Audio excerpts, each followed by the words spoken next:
जैन बच्चों, इस समय आप लोग महामना इंस्टीट्यूट के यूट्यूब चैनल से जुड़े हुए हैं और इस चैनल में मैं आप सबका स्वागत करता हूं। आज हम लोग class 9th physics Hindi medium NCERT book के 10th चैप्टर गुरुत्वाकर्षण यानी ग्रेविटेशन के अभ्यास प्रश्न को हम लोग पढ़ रहे हैं और पिछले वीडियो में हम लोग 9 तक कर चुके थे और आज हम लोग देखते हैं प्रश्न संख्या क्वेश्चन नंबर 10 को। देखिए क्वेश्चन नंबर 10 में क्या कहा जा रहा है।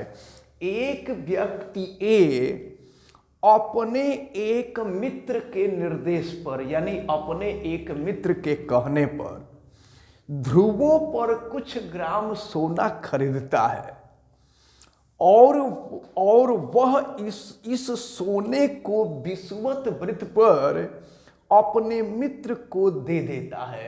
अब जरा प्रश्न को समझ लीजिए कि प्रश्न में क्या कहा जा रहा है। आपको मालूम है कि पृथ्वी जो है ध्रुवों पर चिपटी है, ध्रुवों पर जो है वो थोड़ी सी चिपटी है। तो ये ऊपर के तरफ होता है उत्तरी ध्रुव, नीचे के तरफ होता है दक्षिणी ध्रुव।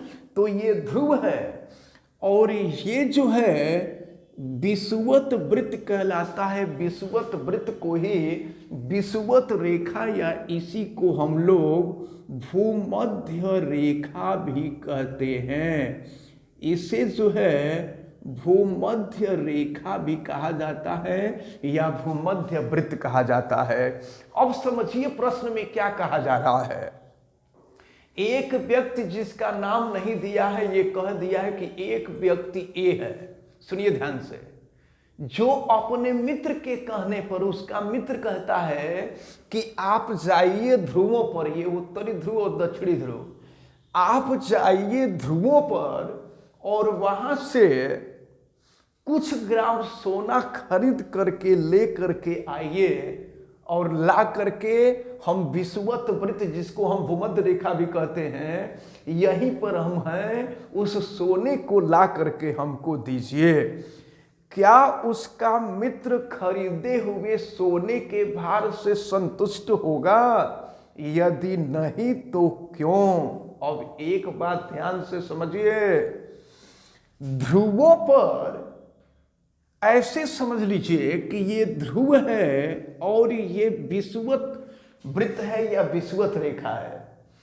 विषुवत रेखा पर पृथ्वी की त्रिज्या ध्रुवों पर की त्रिज्या से यह 21 किलोमीटर अधिक होती है और भूमध्य रेखा पर गुरुत्वाकर्षण जी का मान कम होता है और ध्रुवों पर गुरुत्वाकर्षण का मान अधिक होता है। तो जहां गुरुत्वाकर्षण अधिक होगा, आपको मालूम है कि भार W = होता है m×g। तो द्रव्यमान तो कभी चेंज नहीं होता है, गुरुत्वाकर्षण चेंज होता है। अब देखिए, जब यह व्यक्ति ध्रुव पर होगा और ध्रुव पर सोना खरीदेगा तो वहां पर गुरुत्वाकर्षण का मान अधिक है, इसलिए भार वहां अधिक हो जाएगा। लेकिन जब वो आ जाएगा भूमध्य रेखा पर, तो भूमध्य रेखा पर गुरुत्वाकर्षण का मान कम होता है। तो जब गुरुत्वाकर्षण का मान कम होगा तो भार कम हो जाएगा। तो क्या है, अगर ध्रुव पर से सोना खरीद करके ले करके आता है और विषुवत वृत्त पर अगर अपने मित्र को देता है तो उसका भार वहां घट जाएगा, भार कम हो जाएगा। अगर 10 ग्राम ले करके आता है तो हो सकता है यहाँ पर जो है कुछ 10 ग्राम से कुछ कम ही हो जाए। यानी ऐसे कह लीजिए कि अगर 100 ग्राम सोना लेकर के आता है तो हो सकता है यहाँ आने के बाद 980 ग्राम हो, 20 ग्राम कम हो जाए। तो ये वजह जो होता है ये गुरुत्वाकर्षण के कारण होता है। अगर आप किसी वस्तु का हर जगह भार नापें, भार वजन करें, तो हर जगह उसका अलग अलग वजन आता है, अलग अलग भार आता है, जबकि द्रव्यमान एक समान होता है। इसको आप ध्यान में रखे रहिएगा। तो निश्चित रूप से ए का जो मित्र है खरीदे गए सोने के भार से वो संतुष्ट नहीं होगा। ये हो गया। अब इसके बाद हम क्वेश्चन नंबर 11 को देखते हैं। क्वेश्चन नंबर 11 में क्या दिया है? एक कागज की सीट समझते हैं, मतलब कागज का पन्ना भी हम कह सकते हैं, एक कागज का पेज, कागज का सीट। तो एक कागज की सीट उसी प्रकार की सीट को मरोड़ कर बनाई गई गेंद से धीमी क्यों गिरती है? कहा यह जा रहा है ना कि कोई एक कागज है और कागज को मरोड़ करके उसको गेंद बना दिया गया है। एक कागज वैसे ही है, तो जब दोनों को छोड़ दिया जाए तो जो कागज, जो मोड़ा गया कागज है, जो गेंद की तरह बना दिया गया है, वो जल्दी से गिरता है, और जो कागज ऐसे चौकोर है वो धीरे धीरे गिरता है। क्यों?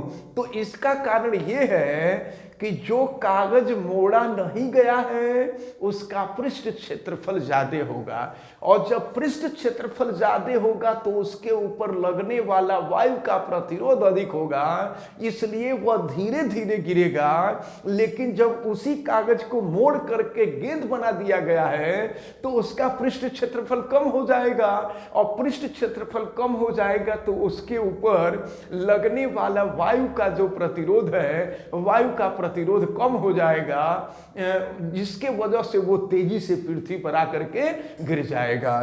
अब इसके बाद देखते हैं, ये क्वेश्चन नंबर 12 को देखा जाए कि क्वेश्चन नंबर 12 में क्या कहा गया है। देखिए क्वेश्चन नंबर 12 अब हम देखते हैं, चंद्रमा की सतह पर गुरुत्वीय बल पृथ्वी की सतह पर के गुरुत्वीय बल की अपेक्षा 1/6 गुना है। तो ये तो हम लोग सिद्ध करके भी देख चुके हैं कि चंद्रमा पर गुरुत्वीय बल का मान पृथ्वी पर के गुरुत्वीय बल का 1/6 होता है। एक 10 किलोग्राम की वस्तु का चंद्रमा पर एवं पृथ्वी पर न्यूटन में भार क्या होगा? तो 10 किलोग्राम की वस्तु का द्रव्यमान आपको दिया गया है 10 किलोग्राम। तो अगर ये पृथ्वी पर है तो पृथ्वी पर इसका भार ज्ञात करें। तो पृथ्वी पर भार जब ज्ञात करेंगे तो भार बराबर यम इंटू जी होता है। तो यम का जो मान है 10 है और जी का मान 9.8 मीटर प्रति सेकंड स्क्वायर होता है। तो 10 से गुणा कर देंगे तो ये हो जाएगा 98 न्यूटन, 98 न्यूटन। यानी 10 किलोग्राम का भार अगर पृथ्वी पर होगा तो उसका भार जो हो जाएगा वो 98 न्यूटन का होगा। अब चंद्रमा पर अगर चला जाए तो क्या होगा? तो चंद्रमा पर भार देखेंगे, चंद्रमा पर भार, तो चंद्रमा पर जो भार होगा वो पृथ्वी पर के भार का 1/6 हो जाएगा, क्योंकि गुरुत्वीय त्वरण जो होता है वो 1/6 हो जाता है। तो ये हो गया 98, या ये 98/6 हो जाएगा, पृथ्वी पर के भार का 1/6 हो जाएगा। तो अगर हम 2 से कटा दें तो ये 2 3 6 हो जाएगा, फिर 2 चौके 8 और 2 9 18, ये हो जाएगा आपका 49/3। तो अब 49 में 3 से भाग दे दीजिए ना, तो देखिए क्या हो जाएगा, 3 का में 3 हो जाएगा, फिर 3 छक 18 हो जाएगा, और फिर जो है तितली के 9 हो जाएगा, ऐसे 16.33 न्यूटन के बराबर हो जाएगा। तो इस प्रकार आपसे यही पूछा जा रहा था कि अगर 10 किलोग्राम के भार को पृथ्वी पर रखा जाए 10 किलोग्राम का, तो पृथ्वी पर वो 98 न्यूटन का होगा, लेकिन अगर चंद्रमा पर लेकर के चले जाएंगे तो यह 16.33 न्यूटन के बराबर हो जाएगा। अब इसके बाद हम लोग क्वेश्चन नंबर 13 देखेंगे कि क्वेश्चन नंबर 13 में क्या दिया गया है। देखा जाए क्वेश्चन नंबर 13, देखिए क्वेश्चन नंबर 13 जो आपको दिया गया है वो ये है, एक गेंद ऊर्ध्वाधर दिशा में, ऊर्ध्वाधर माने सीधे ऊपर की तरफ, एक गेंद ऊर्ध्वाधर दिशा में ऊपर की ओर 49 मीटर प्रति सेकंड की वेग से फेंकी जाती है। देखिए, एक गेंद है जो ऊर्ध्वाधर ऊपर की ओर फेंकी जा रही है। किस वेग से फेंकी जा रही है? तो 49 मीटर पर सेकंड की वेग से फेंकी जा रही है।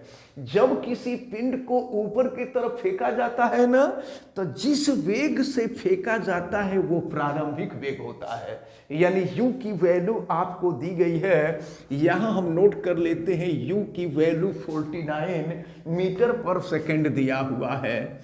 अब इसके बाद देखें, वेग से फेंकी जाती है, परिकलन कीजिए अधिकतम ऊंचाई जहां पर गेंद पहुंचती है। यानी गेंद कितनी अधिकतम ऊंचाई तक जाएगी? तो जानते हैं, जब किसी पिंड को ऊपर की तरफ फेंका जाता है ना, तो पिंड जैसे जैसे ऊपर जाता है उसका वेग घटता जाता है, और जब अधिकतम ऊंचाई पर पहुंच जाता है तो अधिकतम ऊंचाई पर जाने के बाद उसका अंतिम वेग 0 हो जाता है। v की वैल्यू जो है 0 हो जाएगी। तो फर्स्ट पार्ट में आपसे पूछा जा रहा है कि वह कितनी ऊंचाई तक जाएगा, h का मान आपसे पूछा जा रहा है। तो देखिए, u का मान दिया है, v का मान दिया है, h का मान पूछ रहा है। तो हम लोग गति का जो तृतीय समीकरण है, तृतीय समीकरण का प्रयोग करें। v square is equal to u square minus 2gh। अब हम रखते हैं सब कि v की वैल्यू 0 है और u की वैल्यू 49 का स्क्वायर माइनस 2g की वैल्यू है 9.8 और h का मान आपसे पूछा जा रहा है। चलिए हम सॉल्व करते हैं। तो देखो, इसको हम बराबर के पहले ला दें तो माइनस इधर आकर के प्लस हो जाएगा। तो ये हो जाएगा 2 into 9.8 into H is equal to, ये 49 का स्क्वायर हो जाएगा। तो 49 का स्क्वायर करेंगे 49 इंटू 49। अब हम यहाँ से अगर एच की वैल्यू निकालें तो 49 इंटू 49 और नीचे हो जाएगा आपका 2 इंटू 9.8। हम एक काम करते हैं, ऊपर नीचे 10 से गुणा कर देते हैं। तो ऊपर 10 से गुणा किया और नीचे 10 से गुणा करेंगे तो 98 हो जाएगा, और 49 से इसको कटाएंगे तो 49 दूना 98 हो जाएगा। और फिर देखें, अब अगर इसको हम कटावें तो 2 से कटा देंगे तो देखिए ये 5 हो जाएगा, और फिर हम चाहें तो 2 से इसको कटा दें तो ये 2.5 हो जाएगा। अब इसके बाद h is equal to 49 into 2.5 हो जाएगा। अब चलिए, अब इसका हम गुणा अगर कर लें तो देखें ये हो जाएगा आपका 25 9 225 हो जाएगा। तो 225 को 5 हो जाएगा और ये 22 हो जाएगा। फिर 25 चौका 100 और 100 22 हो जाएगा 122, और दशमलव का एक अंक काट दीजिए तो ये हो जाएगा आपका 122.5 मीटर हो जाएगा। ये आपसे पूछा जा रहा था कि कितनी ऊंचाई तक जाएगा, तो ये ऊंचाई जो होगी 122.5 मीटर होगी। अब देखिए, इसके सेकंड पार्ट में आपसे कहा जा रहा है पृथ्वी की सतह पर वापस लौटने में कुल कितना समय लगेगा। मतलब जब इस पिंड को फेंक दिया जाएगा तो वापस लौटने में कितना समय लगेगा। तो ये देखा जाए, देखिए यह देख लें कि यहाँ से यहाँ तक जाने में, यानी पृथ्वी से अधिकतम ऊंचाई तक जाने में कितना समय लग रहा है। तो जितना समय जाने में लगता है उतना ही समय वापस आने में लगता है। तो अगर जाने का समय निकाल लें तो 2 से गुणा कर देंगे तो वापस आने का समय निकल जाएगा। तो फार्मूला यहाँ पर वही v is equal to u minus g t, जो गति का प्रथम समीकरण होता है, प्रथम समीकरण का हम लोग प्रयोग कर रहे हैं। तो v की वैल्यू 0, u की वैल्यू 49 और g की वैल्यू है 9.8 और t, फिर 9.8 को हम इधर ला देते हैं तो 9.8 t इज इक्वल टू 49। तो जब यहाँ से t की वैल्यू निकालेंगे 49 अपान 9.8, अब ऊपर नीचे यहाँ भी हम 10 से गुणा कर देते हैं। तो देखो 10 से गुणा किए तो ऊपर 10 हो गया, नीचे 10 से गुणा किए तो 98 हो गया, 98 हो गया। अब 49 से इसको कटा देंगे तो 2 हो जाएगा, 2 से कटा दीजिए तो 5 सेकंड हो जाएगा। ये 5 सेकंड यानी जाने में 5 सेकंड लगेगा। तो पूछा जा रहा है कि वापस लौटने में, तो जब जाने में 5 सेकंड लगेगा तो वापस आने में भी 5 सेकंड लगेगा। तो टोटल टाइम जो है अगर वो टी डैश है तो ये हो जाएगा 2 गुणे 5 यानी ये हो जाएगा 10 सेकंड। आपसे यही पूछा जा रहा था कि वापस आने में टोटल कितना समय लगेगा, तो ये जो समय लगेगा वो 10 सेकंड का होगा। अब हम लोग देखते हैं क्वेश्चन नंबर 14।